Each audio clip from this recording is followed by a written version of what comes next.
আজই ডাউনলোড করুন আর এনজয় করুন আপনার পছন্দের শো। আসলে ওই ছেলেটার অসুস্থতার কথা শুনে না আমি না করতে পারিনি। আমি কথা দিয়ে ফেলেছি যে আপনি যাবেন। কি? না না মধুবনী, তুমি বলো, তুমি ওকে বোঝাও মধুবনী। আমি আর পারছি না, বিশ্বাস করো আমি আর পারছি না। আমার ছেলেটা কি থেকে কি হয়ে যাচ্ছে, আমার ভালো লাগছে না এসব দেখতে। আর ওই মেয়ে আমার কপালে এসেই জুটেছে। ওই আরশি এখান থেকে কান্নাকাটি করে বেরিয়ে চলে গেল। ও কি করলো? ও পিছু পিছু ওই ড্রাইভারের ঘরে গিয়ে ওকে সান্ত্বনা দিতে ছুটলো। বলো, তুমিই বলো, এসব মেনে নেওয়া যায়? হ্যাঁ সাক্ষ্য, কি হয়েছে তোমার বলো তো? কেন করছো এগুলো? ইটস নাথিং মধু, আমি তোমাকে বোঝাতে পারছি না।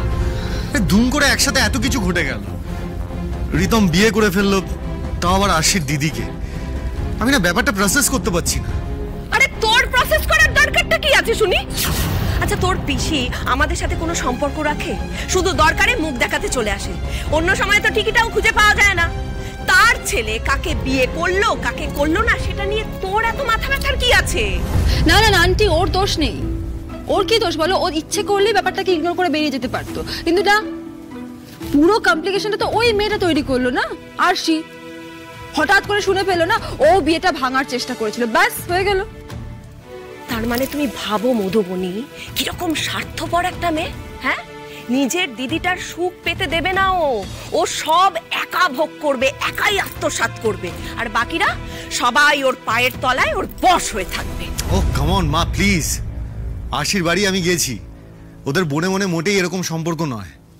পিসিমণিরই দোষ আছে, ওদের এতই বা কি? হ্যাঁ, আরে আমাদের থ্রুতেই তো আরশির দিদির সাথে দেখাশোনা পরিচয়, তো সেখানে আমাদের একবারও জানাবে না?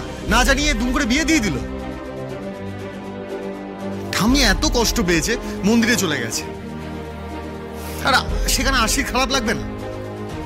না না, তুমি দেখো, আজ যদি সায়ক বা বাবলি আমাকে না জানিয়ে এরকম কিছু করতো, আমার খারাপ লাগতো না? সাক্ষ্য, আমি তোমার পিসিকে চিনি না, আর তাকে নিয়ে আমার বিন্দু মাত্র ইন্টারেস্ট নেই। বাট আমি তোমাকে নিয়ে বদাক, সেই জন্য তোমাকে একটা কথাই বলছি, আরশিকে বিশ্বাস করাটা একটু বন্ধ করো। আর তোমার সায়ক আর পৌলমীর প্রতি যে ইমোশন, আরশির ওর বাড়ির লোকের প্রতি যে ইমোশন, সেটার মধ্যে না অনেকটা ডিফারেন্স আছে। কোনোদিনও সেম হতে পারে না, এটা বোঝো। ঠিক বাবা। হ্যাঁ হ্যালো সুস্মিজি, বলুন।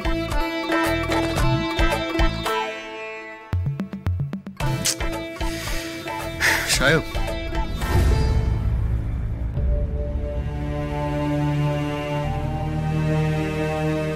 আরশি বাবাইয়ের এখন কি অবস্থা?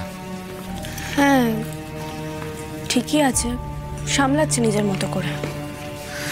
যাক, ঠিক আছে। বাবা, বলছি এই ঠাম্মি গাড়িতে গেছে তো? হ্যাঁ, আমি এগিয়ে দিয়ে এলাম। ঠিক আছে। আরশি, তখন তুমি আমার এক কোন বন্ধুর কথা বলছিলে? ও হ্যাঁ, এ বাবা দেখেছেন, এই তালগোলের মধ্যে ভুলে গেছি ইম্পর্টেন্ট কথাটা বলতে। ভাগ্যিস আপনি মনে করালেন, নাহলে বিপদে পড়ে যেতাম। আচ্ছা শুনুন, আপনার পুরনো বন্ধু সুমাল্য, হ্যাঁ, আর তার সাথে আরেকজন ছিল, দাঁড়ান, আবির বাবু। হ্যাঁ আবির। হ্যাঁ হ্যাঁ, ওনাদের সাথে আমার দেখা হয়েছিল। আমি ফল কিনতে স্কুটিটা পার্ক করেছিলাম, তখনই ওনারা নিজে থেকে এলেন পরিচয় করতে। এক্সকিউজ মি, হ্যাঁ আপনি আরশি চ্যাটার্জি তো? সাক্ষ্য চ্যাটার্জির ওয়াইফ? আপনারা? নমস্কার, আমি সুমাল্য ঘোষ। ও আবির সরকার।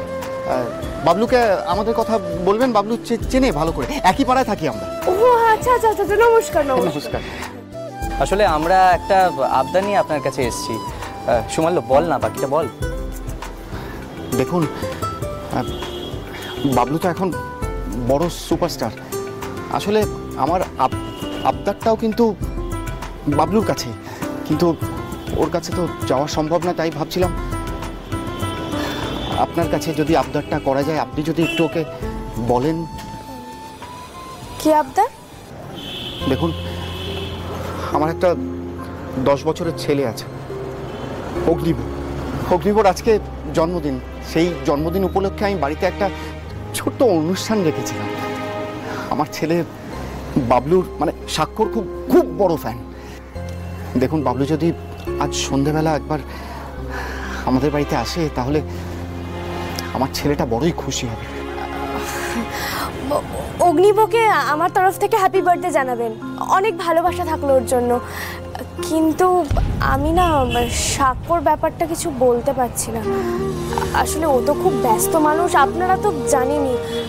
আমি না এটা ওকে বলতে পারবো না, আমাকে ক্ষমা করবেন প্লিজ। দেখুন অগ্নিব আর 5টা বাচ্চার মতো নয়, আসলে ও খুবই অসুস্থ আর ওর থ্যালাসেমিয়া আছে। এখন নিশ্চয়ই বুঝতে পারছেন যে আমরা কেন এসে আপনার কাছে এই আবদারটা করছি। আমার বন্ধু খুব অসহায় হয়ে আজকে জন্মদিনের পার্টিতে একটু বাবলুকে নিয়ে যেতে চায়। কি জানি এরপরে হয়তো আর কোনোদিনও। ম্যাডাম প্লিজ একবার বাবলুকে গিয়ে রিকোয়েস্ট করুন না, কোনোভাবে অল্প সময়ের জন্য হলেও যদি একবারও সন্ধ্যেবেলায় ছেলেটা জন্মদিনে আসে তাহলে ছেলেটা খুব খুশি হয়। খুব খুব বড় ফ্যান ও বাবলুর। Please please madam. এ বাবা ছি ছি ছি, প্লিজ প্লিজ এভাবে বলবেন না। আচ্ছা বেশ, আমি স্বাক্ষর হয়ে কথা দিচ্ছি, আজ সন্ধেবেলা অগ্নিবর বার্থডে পার্টিতে স্বাক্ষর যাবে, আমি নিয়ে যাব। স্যার আপনি একবার যাবেন? আসলে ওই ছেলেটার অসুস্থতার কথা শুনে না আমি না করতে পারিনি। আমি কথা দিয়ে ফেলেছি যে আপনি যাবেন। কি কথা দিয়েছো মানে বুঝলাম না। মানে ফার্স্ট অফ অল তুমি কথা দেওয়ার কে, এন্ড সেকেন্ডলি তুমি সাক্ষ্য বা সায়ক কারোর থেকে পারমিশন না নিয়ে কথা দিয়েছোই বা কেন? সাহসটা কোথা থেকে হচ্ছে এগুলো করার তোমার? এই এতবার বেড়ে গেছো তুমি, হ্যাঁ? তুমি চেনো না জানো না, তুমি কথা দিয়ে ফেললে। সাক্ষ্য কে, মানে সাক্ষ্যর স্ট্যাটাস এই বিষয়ে তোমার কোনো ধারণা আছে? না তুমি কি জানো, বোঝো বিষয়টা, নাকি বুঝে তুমি ইচ্ছে করে করো না? আরশি আরে ও বোঝে সব বোঝে, ও ইচ্ছে করে করে এসব।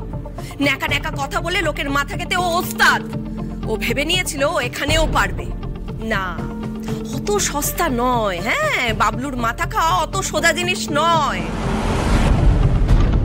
ওই হল বাঁচানোর সময় আমি কিছু করতে পারিনি বলে তুমি ভেবে নিও না যে এই সব জায়গায় গিয়ে তুমি এই মানুষের দুঃখ দেখিয়ে বাবলুর মাথা খেতে পারবে।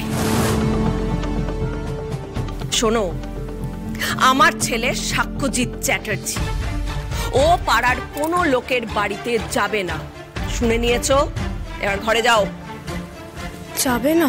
না যাবে না। এসব কি বলছো? সুমাল্যর ছেলে গুরুতর অসুস্থ, কঠিন রোগ হয়েছে। একটা বাচ্চা ছেলে একটু আবদার করেছে, ঘন্টা দুয়েকের জন্য বাবলু তো যেতেই পারে। আর তাছাড়া সুমাল্য এ বাড়িতে কত এসছে একটা সময়, বাবলু আর সুমাল্যর কতদিনের বন্ধুত্ব। কি বলছো তোমরা? সরি আঙ্কেল, বাট এটা পসিবল না।